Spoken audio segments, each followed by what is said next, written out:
नमस्कार। आज हम लोग कुछ बातचीत करते हैं सहकारिता के बारे में और इससे संबंधित जो काम है जो पूरे भारत वर्ष में जितने भी राज्यों में केंद्र शासित राज्यों में सहकारिता के साथ मिल करके जितना भी प्रयास हो रहा है, चाहे वो राज्य सरकार के द्वारा हो या कोऑपरेटिव के फॉर्म में जितनी भी सहकारी समितियां हैं, जितने भी नॉन गवर्नमेंट ऑर्गेनाइजेशन है जो मिल करके जो सामूहिक प्रयास कर रही है, थोड़ा सा उसके बारे में हम लोग बात करते हैं। सहकारिता विभाग जो है मौजूदा समय में आप देखेंगे कि केंद्र सरकार की तरफ से भी सहकारिता विभाग बनाया गया है। राज्यों के रूप में अगर सहकारिता विभाग का देखा जाए तो हर एक राज्यों में अलग अलग रूप में सहकारिता विभाग काम करते आया है। बिहार की बात करें तो बिहार का एक अलग डिपार्टमेंट है, पूरी तरीके से एक विभाग बनाया गया है सहकारिता विभाग को लेकर के। ठीक उसी तरीके से जिस तरह से ग्रामीण क्षेत्रों में, शहरी क्षेत्रों में, कृषि के क्षेत्रों में ग्रामीण विकास विभाग, शहरी विकास विभाग, कृषि विभाग, स्वास्थ्य विभाग, शिक्षा विभाग काम करती आई है, उसी तरीके से सहकारिता विभाग बनाया गया है। सहकारिता विभाग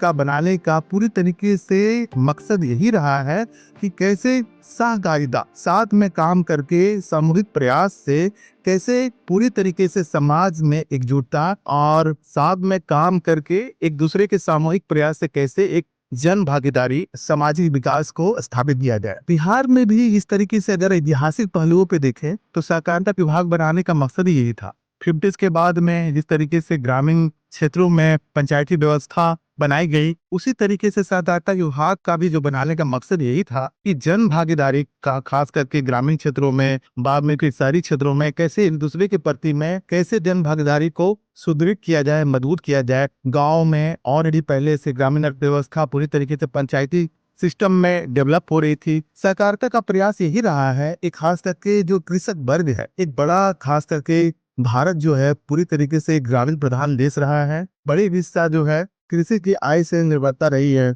हमारे अधिकतर लोगों की। उस समय में सहकारिता विभाग का रोल बहुत ही महत्वपूर्ण हो जाता है। हमारा सिटीजन बचत एवं साख स्वावलंबी सहकारी समिति लिमिटेड जो है सहकारिता विभाग के अंदर में ही एक निबंधित एक यूनिट है जो पूरी तरीके से समर्पित रूप से बिहार के पटना प्रमंडल में काम कर रही है और इसका मुख्यालय जो है पटना में अनीसाबाद स्थित है। अगर हम अपने सिटीजन सहकारी समिति से लिमिटेड का अगर हम स्थापना को देखते हैं 2012 में पटना और बिहार के कुछ प्रोग्रेसिव लोग हैं जो पूरी तरीके से सामाजिक क्षेत्रों में जिनकी जन भागीदारी रही है और कहीं ना कहीं सामाजिक क्षेत्रों में काम करते आए हैं। लाइक माइंडेड लोगों का एक ग्रुप रहा था जो 2012 में इसको फॉर्मेशन किया गया। फॉर्मेशन करने के बाद में पटना जिलों में इसको काम करने का लाइसेंस मिला था। हम जान रहे हैं कि पटना जिले के टोटल 23 ब्लॉक्स हैं और लगभग हम लोग हर एक ब्लॉक्स में वहां पर हम लोगों ने समूह का निर्माण किया। आज लगभग पूरे पटना जिला का अगर बोला जाए तो पटना जिला में हर जगह पे हर एक ब्लॉक्स में हमारा ऑफिस है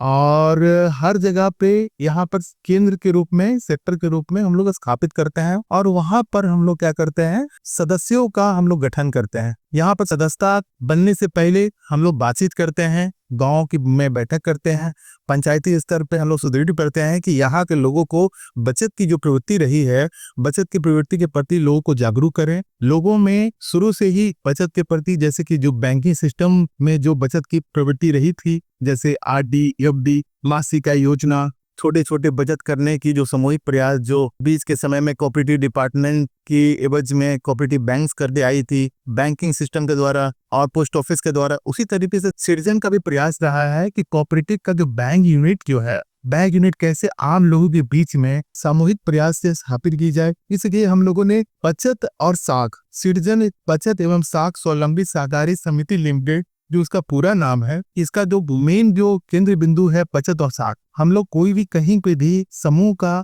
गठन करते हैं, समूह में सदस्यों को बनाते हैं या इंडिविजुअल लेवल पे भी सदस्यों का बनाते हैं, तो पहली बात तो हम लोग 4 या 5 हम लोग नियमावली तरीके से हम लोगों ने स्थापित किया है। कोई भी जोड़ने वाले सदस्य जो हैं पटना प्रमंडल के निवासी होने चाहिए और वो यहाँ के निवासी होने के साथ में स्थानीय रूप से यहाँ पर रह रहे होते हैं और 10 रुपया का सदस्य शुल्क उनका लगता है। और चूंकि बैंक और कोऑपरेटिव के बीच में सबसे बड़ा डिफरेंसेस अगर हम लोग अंतर समझें तो सबसे बड़ा अंतर यही होता है कि कोई भी बैंक, चाहे वो सरकारी हो या निजी हो या कोऑपरेटिव बैंकिंग प्रणाली रही हो, सब में ग्राहक के रूप में वो संबोधित करते हैं जुड़े हुए लोगों को। लेकिन हम लोग कोऑपरेटिव हैं, क्योंकि कोऑपरेटिव में हम लोग सदस्यों के रूप में हम लोग गठित करते हैं, तो 10 रुपए सदस्यता शुल्क के साथ में हम लोग एक न्यूनतम दर के रूप में 100 रुपए का शेयर लेते हैं, जिसमें 110 रुपए का टोटल जो 10 रुपए सदस्यता शुल्क प्लस 100 रुपए का शेयर करके, और उनके पास में कोई भी उनका पहचान पत्र जो पूरी तरीके से